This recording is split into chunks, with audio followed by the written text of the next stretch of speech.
I'm Brian Monk, reading from my book Hawk. Out and about.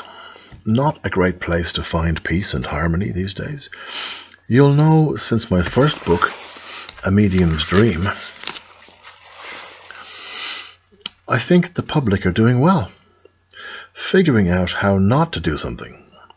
The masses are very good at promoting disharmony and stress, especially if you, the reader, are unprepared for their onslaught.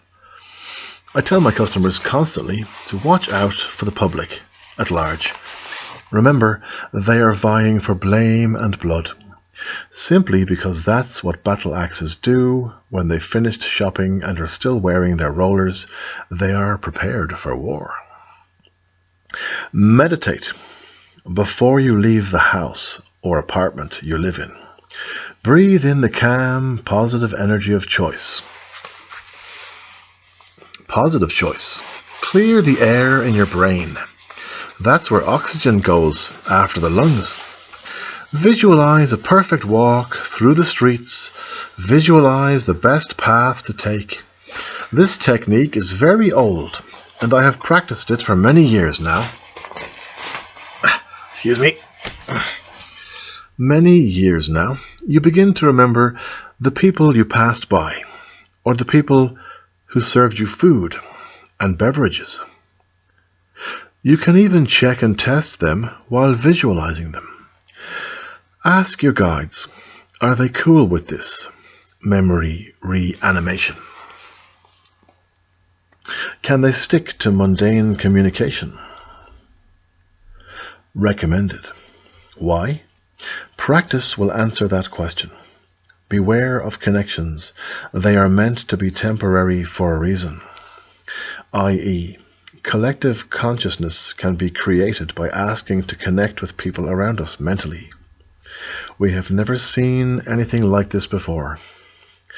You can expand your mind now simply by asking to see whoever's outside in their spirit memory, visualizing what they are about to do in the physical world. Yes, folks, we can read each other's minds. It's one reason for the Millennium Collective Consciousness. Also, the manifestation on the physical realm, the unnatural matrix of the internet web, supported by satellites. Psychic reasons or practical reasons for mental telepathy. Well, satellites represent an unnatural god-like ability. Mundane tasks done with energy by energetic and youthful people going about their daily business, more like being off light than neurotic freaks with holes in their foreheads. Stress versus enlightenment. Northern Hemisphere versus positive Southern Hemisphere. Crazy 12-headed dragons versus dragon slayers. Modern spiritual masters of light versus anachronized, ignorant, underprivileged morons who think the world is flat. It's political. Insulted? Insulting. Reverse your visualization in your mind. Play with your thoughts a little. It's your mind, after all.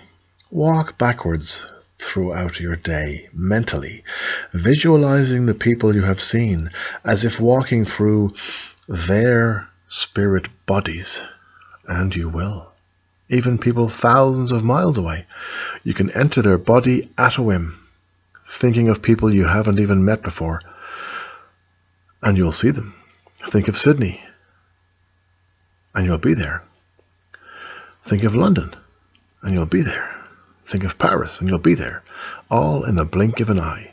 It's a miracle. Brian Monk, signing off.